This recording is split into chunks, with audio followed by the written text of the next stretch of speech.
Alright. A journey began. Okay, the Crown of Kings has been stolen by the Archmage. Let's just turn up the music. Taken across the Bachlands to Mampang. You've been sent to get it back. Should you fail, the whole of Kakabad will surely fall. A journey began. From the outpost settlement at Analand, you cross the Shamutanti Hills. Along the way, you spare the life of a defeated assassin, saved a village from the plague, and fought and killed the dreaded Manticore. You faced cruel twists of fate and disease. A test of character. To survive, you used your blade often, and your intelligence. Wait, what? Oh, okay, I thought it said rarely. I was like, what do you mean? In your intelligence frequently. You deceived, charmed, and tricked your way through. Your spirit guide changed as you changed, becoming the ape. But now, all of that seems a distant memory, for you are approaching Karay, the city port of traps.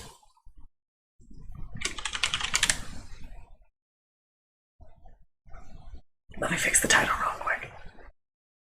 Founded on a ford of the Jabaji River, Karay was once a camp for the pirates who ambushed merchants sailing from Lake Loonland to the sea. But the camp grew. It became a village. The village became a town, and now Karay is a magnet for ne'er-do-wells and thieves, ruled over by a council of villains. Let the city do its worst. And it is a place of treachery and traps. You will have to be constantly on your guard as you cross. Your goal is the North Gate, the only entrance to the Backlands, and the next stage of your journey. If your quest is to succeed, you must enter the city port of traps and make it out alive. Continue. Inkle presents!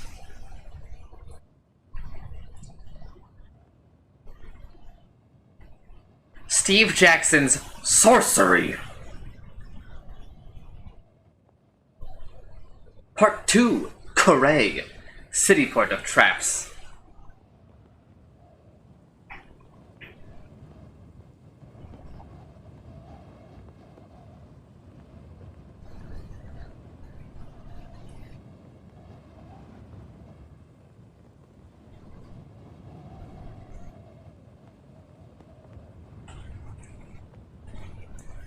Twilight already.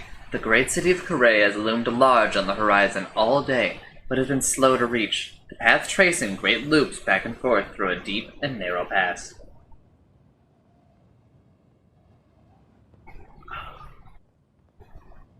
Walk on.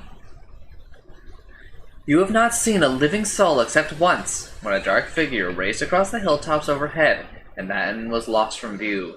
So you are naturally cautious when you round a bend in the path and see a beggar, crouched low against a rock, muttering to himself. You step out of sight behind an outcrop, but the beggar does not look like much of a threat. Approach him. Oh wait, there was a wait option. You call a greeting and stride over, and the man leaps to his feet, drawing a short stick from inside the cloak. Who goes there, he demands. What's your business in Karay? Well, greet him first. Greetings, old man. Enough of your greetings, beggar Smithback. I ask you a question. Who are you and where are you headed? I want a quest. A quest? A quest for what? I seek the Crown of Kings. You answer, watching his face closely for a reaction. If he has one, he hides it well. Never heard of it, he replies. What's it for? He prods harder. Answer me or you'll face the consequences. What consequences? Better you don't find out, he replies darkly. I am the city guard. No one enters Karay except through me. And then, despite his old age and clear ill health, he comes at you, waving a stick. I won't fight you. You tell him, you are unarmed. He waves the stick close to your face, jabbing a few times, but you push the point aside with one hand. Alright then, he declares, we'll settle this fairly. He tosses the stick to one side and raises his fist. The knuckles are blackened with scabs. I still won't fight you.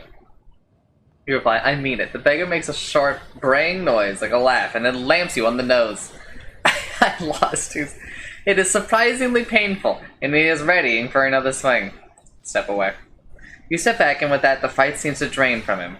He sits down again, suddenly sad. Very well, he moans. You're right, I suppose. I can't defend the city on my own. You're very brave. You tell him kindly. Am I, he asks, looking up. I don't feel brave. I'm still alive. Doesn't that make me a coward? He shivers. You don't have any food, do you? He asks sadly. Give him something to eat. You rummage in your pack and pull out a hunk of bread and cheese. Here. The man grabs it and eats gleefully, like a wild dog. He murmurs and grumbles to himself as he does so. Come with me. You take pity on the man. Come with me. I'm going into Corray. The soldier considers your offer for a minute as he chews. You're sure? I know the word for the wall, but they will not let me through the gate. Sounds like we can help each other.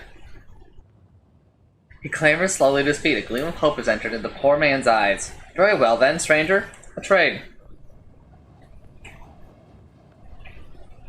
I'm willing to give him a little food. I've got 41 fucking gold.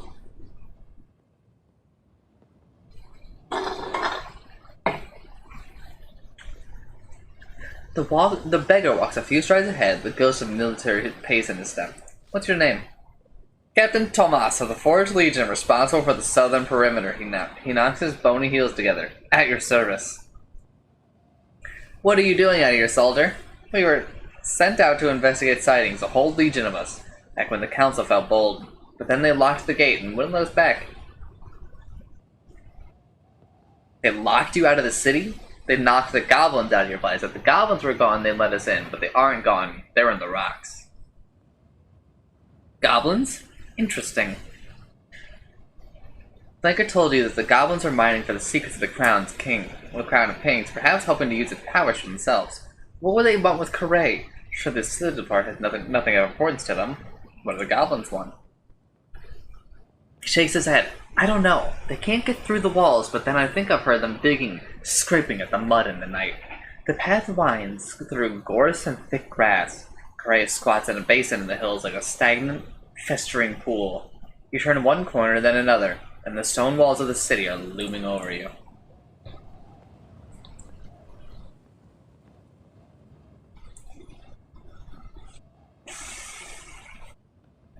The walls weren't built to keep anything out. They were here before the goblins, Thomas says. They were built to keep people in. Corray is one gigantic trap itself. Why? Why, you ask?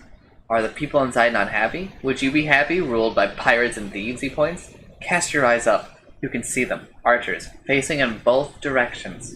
You could scramble up the slope to the right to get a better view of the wall. Call out the slope.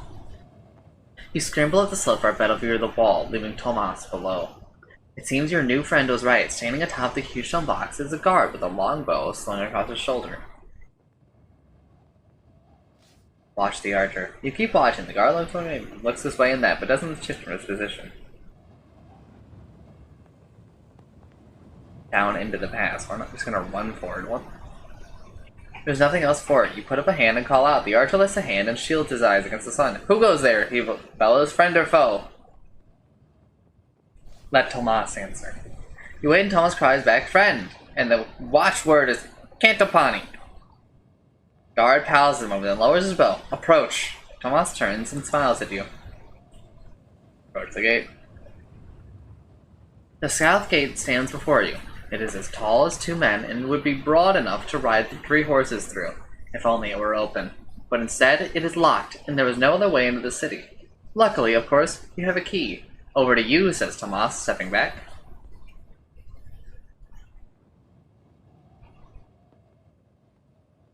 Unlock the gate with the Spin Chief's key.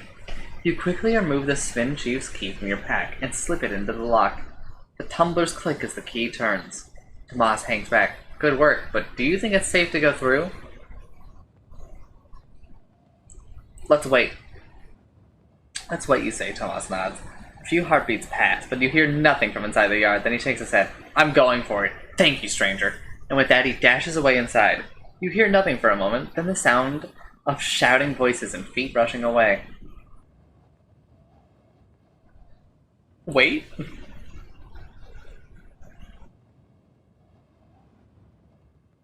You wait a moment, with heart pounding in your chest. Has he been caught? You hear nothing through the door. Wait and listen a little longer.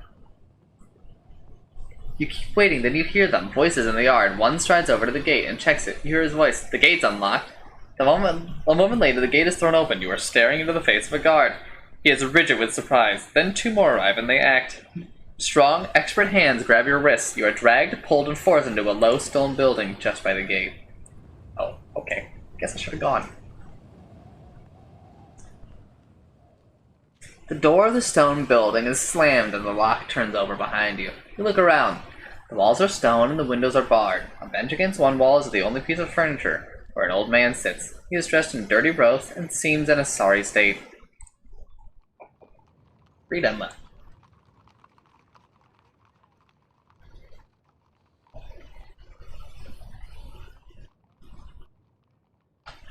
You step towards the shadowy bench. Greetings, old man. He ignores you. He's concentrating hard on something on the ground just in front of him. A collection of small stones scattered as though for fortune-telling. After a moment, he grabs them up and tosses them again. You notice that his other hand is missing completely. The left sleeve of his tunic hangs limp up by his side. What do you mean, cast a spell?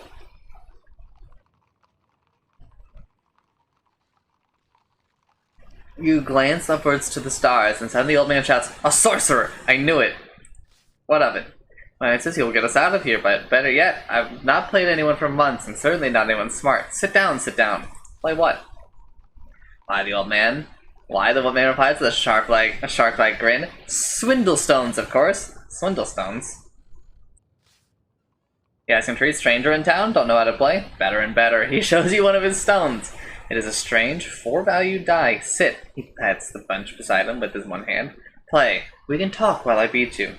You'll have to teach me the rules. My lucky day, he grins at his one remaining tooth. It's easy. We each roll our dice in secret, but we bet on what we've rolled in total. You call if you think the other player has bid too high. The loser gives away a die. You go over to the bench, intrigued. The old man drops 4 dice into your palm and sweeps away a patch of dust on the bench for you to play. I'll go first, he says, waving with his hand. Show you how it's done. Roll dice.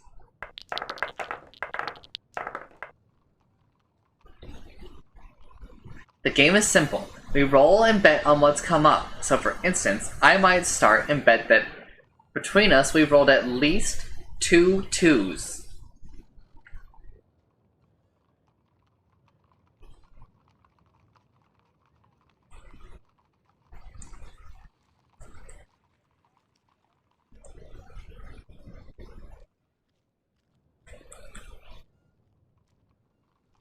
So he probably has at least 2 2s, right?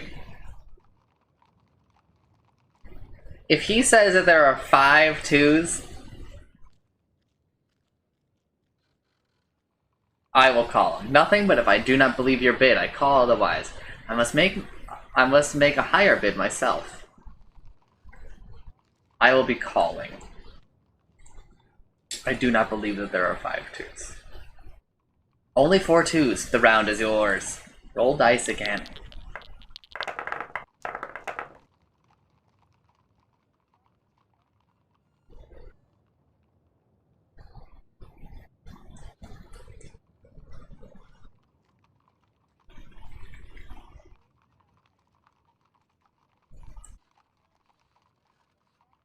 I'm gonna say that there are 3 1s.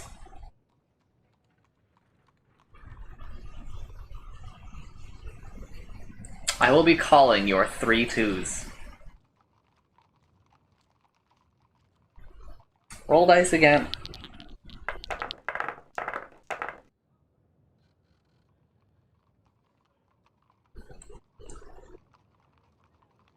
I'm gonna say that there are 4 2s.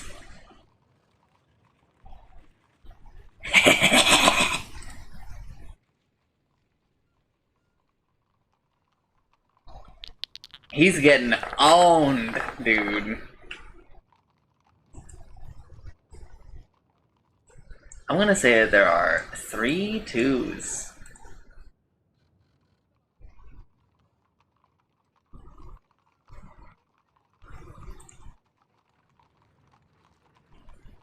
The game is yours! I win, don't I? The old man nods, gathering the dice. I won't be easy on you, of course. I went easy on you, of course. Rematch? Thanks for the game. You say, standing once more. I enjoyed beating you. The pleasure was mine, the old man says bitterly, putting his dice back into his pocket. He leans back against the stonework and hums quietly to himself. To talk to the man. You take a seat on the other bench with the old man, who is fussing with his empty sleeve. Tell me how I can escape this place. Do something else. You stand from the bench once more. Oh, but no. I don't really consider that a rewind. I thought that was like talk about something else. Tell me how I can escape this place. How can I escape this place? Oh, it's simple enough, he replies. In a day or two, the guards will let you out. Once they've decided you're not an enemy. They just take a while to consult one of the mages. Alternatively, you can cast a dot spell, and we will walk out now. He shrugs. Up to you. You stand from the bench once more. I will escape. Well, I will wait. Not escape. I'm in no hurry, you declare. You settle down to wait. Hours pass, but the guards do not return. Night falls, and you stretch out on the floor to rest. No doubt when the guards come in the morning, you'll be able to persuade them of your innocence. You've already eaten today, so you are quite comfortable. Soon you are feeling sleepy. Across the room, the old man is already dozing, or pretending to doze, wrapped in his rags. Can you afford to sleep? What if he attacks you overnight? Or what if the guards come? Trust him. You shake away your fears. If something happens, you will simply have to wake up. But for now, you put your head down and try to rest. Dream. Your dreams, when they come, are of the wall, like a towering monster, drenched in moss and slime. The gate, its wide-open maw. As you watch, it reaches down with fingers made from flagpoles and skewers from the old beggar-man, lifting him flailing into the air. Meanwhile, the one-armed prisoner throws the knuckles of his missing hand onto the bench over and over, calling endlessly to himself. It is as though you can see the crown, sitting in the dust on the far side of the north gate, so close, and yet out of reach. The next morning, come sunrise, you better for the night under shelter. As you wake, you hear a sound at the door. The guards! They must be satisfied that you are no threat as they open the door and shove you and the old man out into the morning sunshine. Out of prison. I won't miss you, the old man declares as he strides away. Wow!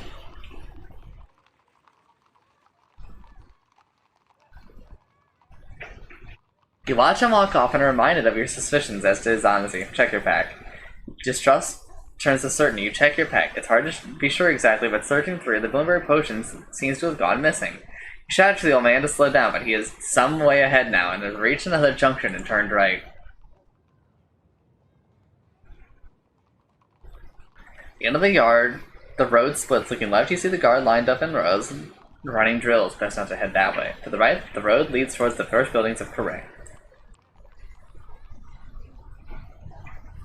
You follow the road away from the yard along the bottom of a cliff ledge. Look up at the cliff.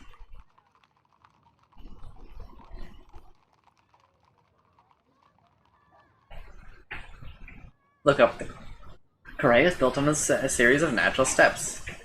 In the past, the river flooded every autumn, drenching the land and keeping it fertile. Since the city was raised and the river dammed, floods have stopped. Now the trees look thin and skeletal, and the soil underfoot is like dust. Suddenly, something erupts from the tree line overhead and rolls down the slope just in front of you. It is a body. Approach.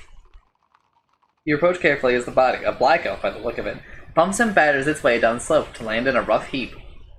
Check it. Check the corpse. It is pretty clearly dead. But whether it was dead before being thrown down the cliff side is impossible to tell. Search it. You wasn't time, but search the corpse's pockets. There is no gold to be had, but it does have a strange black mask strapped on the back of its head. Take the mask. You'll unstrap the black face back from the elf and slip it into your pack. There's nothing more to be done. You are too late to help after all. You continue along the path. You pass an inn closed up for the daytime before reaching a crossroads. You reach a junction where 3 roads begin. These are the outskirts of Corée. Huts huddle like beggars on either side of the tracks, leading uphill into the city port. Pause to look around.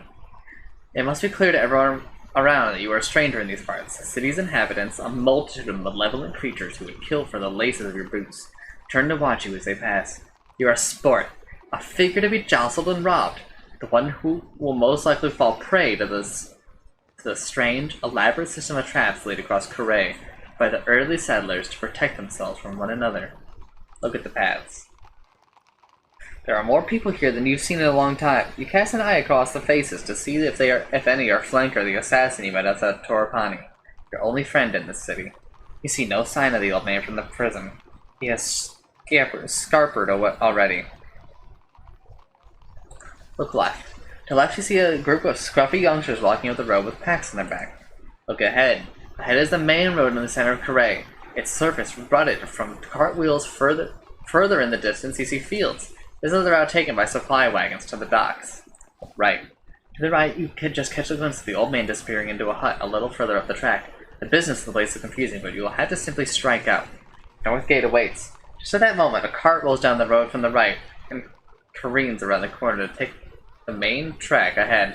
On its back are stacked several crates. One teeters for a moment, then falls near your feet, its lid cracking open. Look in the crate. Kneeling down them, you prise open the crate with your fingers. Indeed, inside is a pile of smashed bottles. Thick purple liquid swirls about, littered with shards of glass. There are perhaps 4 bottles still intact, but you recognize the smell. It is Blinberry, a potion with many healing properties.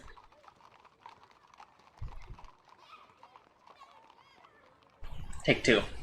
You take 2 of the bottles.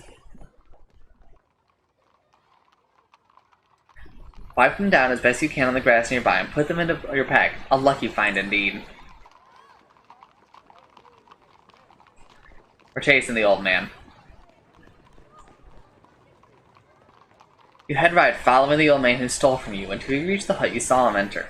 It is the only building on this path that is still standing. Either side are empty plots. Once the houses of farmers who planted the fields to the north, they are now collapsed and thick with prickweed. It seems that here, in the shadow of the city wall, it's not a place where people choose to live. Look at the remaining hut. By the side of the door to the hut is a sign, delicately painted, Chainmaker. The door is just a crack ajar. From within you hear a gentle tinkling sound, metal on metal, as though a creature in a chainmail dress was endlessly pacing the floor.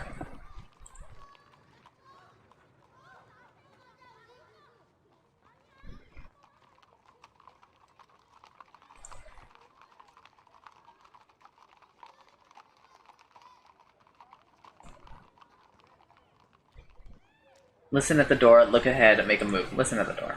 You pause a moment longer and listen closely to the door. There are no voices or footsteps from within, just the sound of chains. Make a move. There are several places you could go.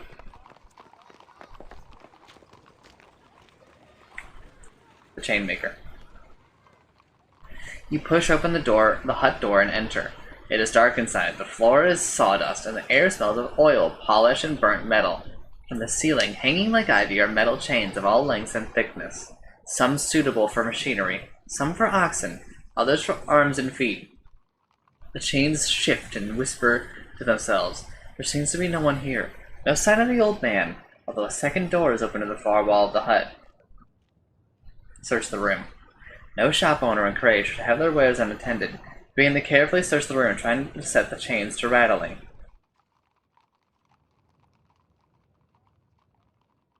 Look under the table. You start your search under the work table. There is nothing but dust and wood ticks here. Search along the left wall. Next, you look near the left wall and come across a small box containing 3 gold pieces, which you take. I didn't say to do that. Well, hold up. Look by the right wall. A high cupboard is fixed on the right-hand wall. Inside, you find a glass container labeled on the same hand as the shop sign.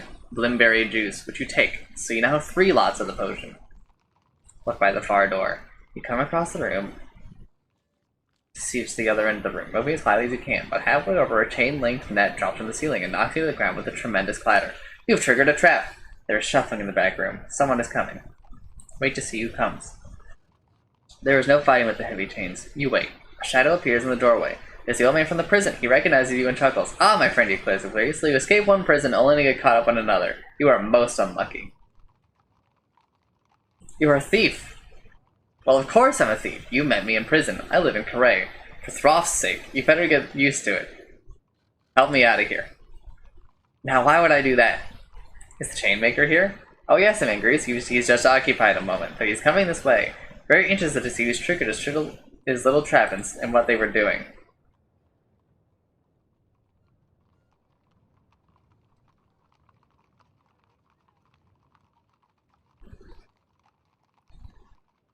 Net first. Okay.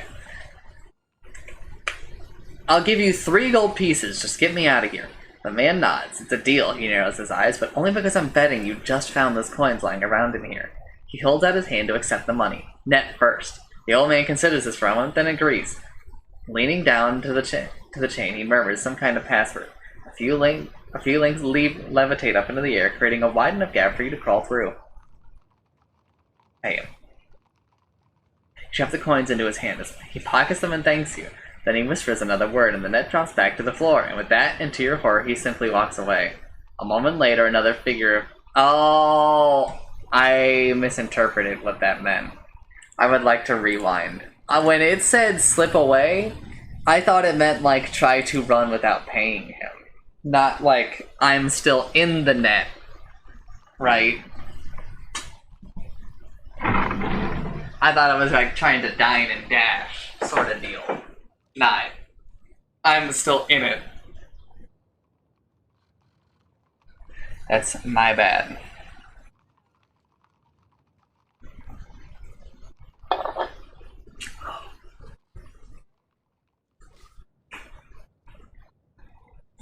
Under the table, left wall, right wall.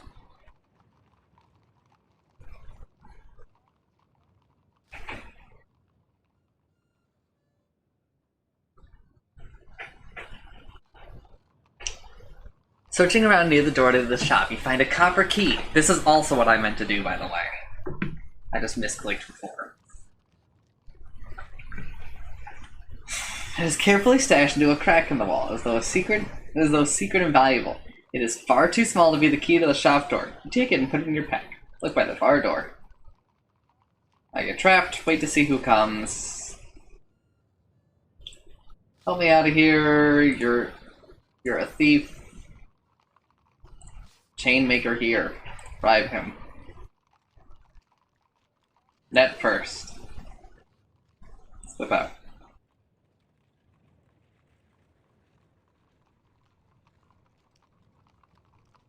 You slip through the gap until you are halfway in and halfway out, and that's when the old man drops the net back down and holds out his hand. Pay him 1 gold piece. Here's one safe. The rest when I'm out. The man thinks for a moment, then pockets the coin and lifts the net up once more. You crawl out from under the net as quickly as possible and get back to your feet. The old man holds out his hand.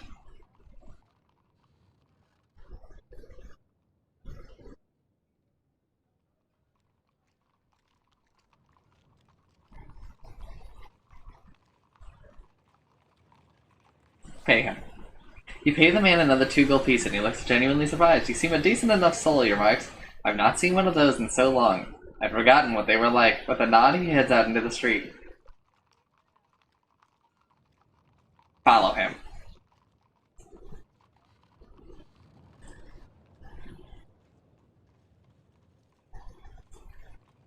What?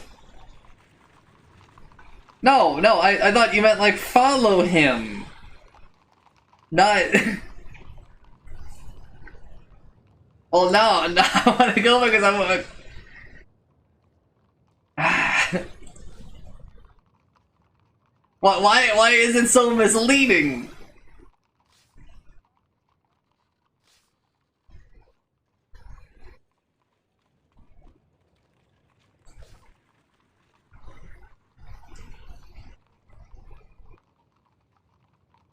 Wait, what?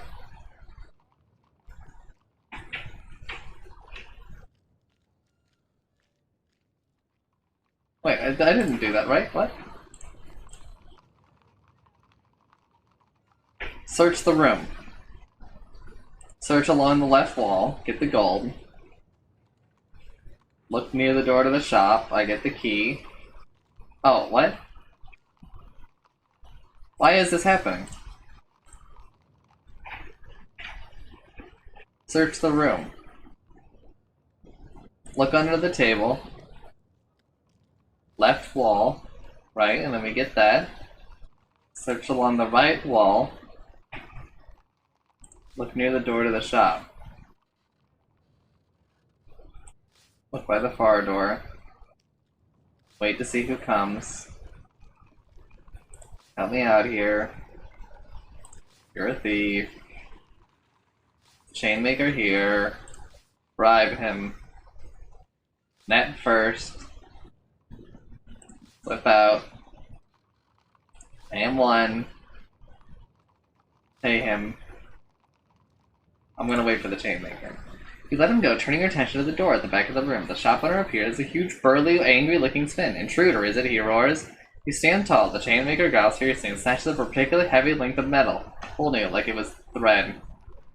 Talk my way out of this. I'm not stealing from you, you reply calmly. I called out, but you didn't hear me. I heard nothing, the Chainmaker growls suspiciously. You must have been working. That's where you're wrong, I was scratching. He lumbers toward you, swinging his chain. Cast a spell.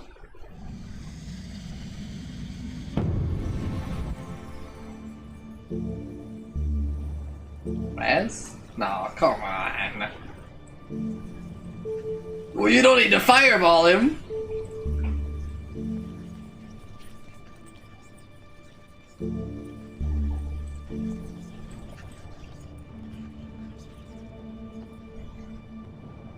Are we actually about to fireball his ass? Oh, man.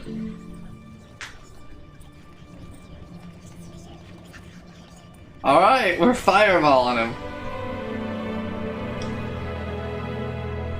You cast the spell and hurl an enormous fireball at the Chainmaker. He incinerates into a pile of ash surrounded by a pool of molten metal.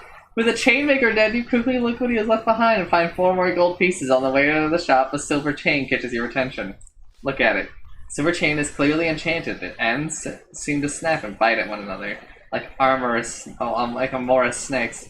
You'll be able to use it in battle quite effectively. As you leave the shop, you call a thank you to the Chainmaker for the chain, wishing his soul well. What the fuck?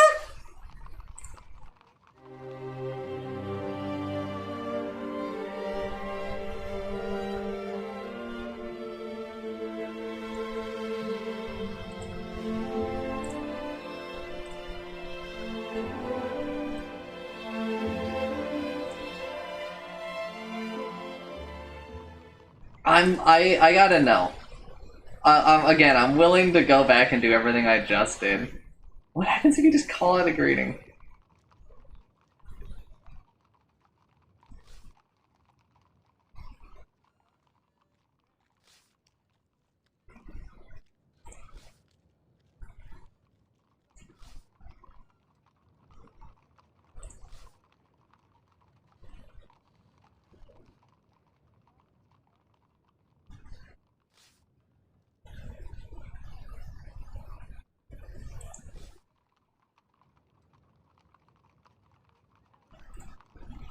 Okay, well.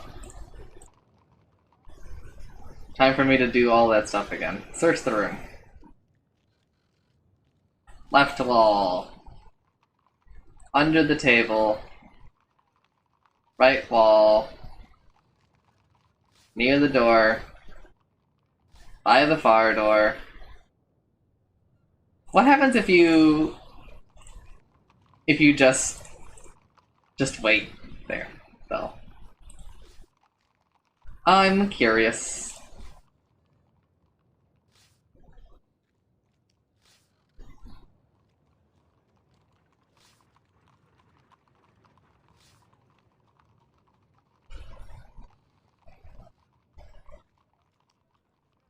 I guess you can save yourself your 3 gold.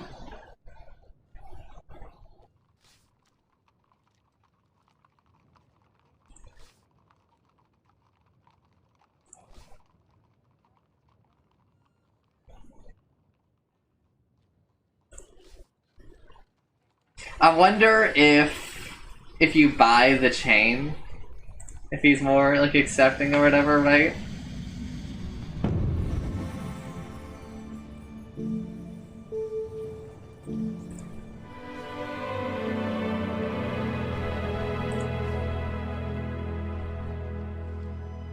Oh, okay. I guess you don't. I guess you just stop looking. Okay. We will do all of it. Under the table. Right wall. Near the door to the shop. Look by the far door. What kind of spells can you cast here?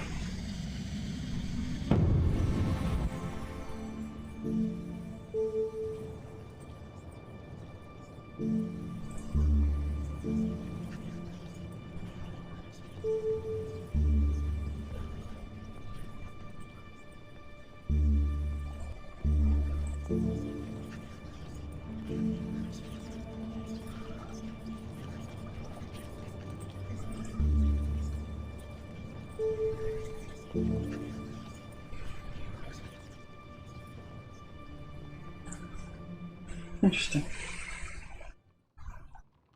Wait to see who comes. Help me out of here. You're a thief.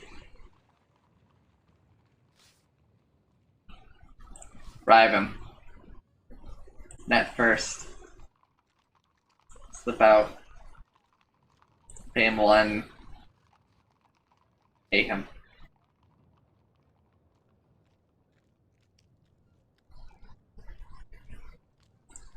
Follow. Wait for the chainmaker. Talk my way out of this.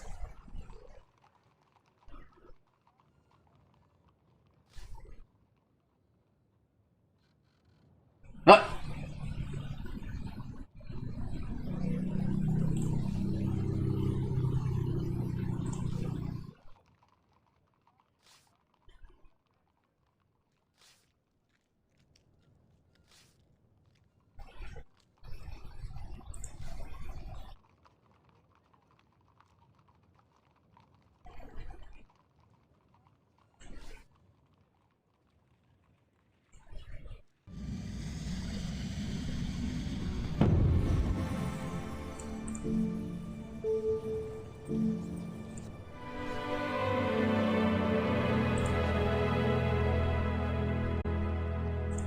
Alright, well, we're just a fucking murderer.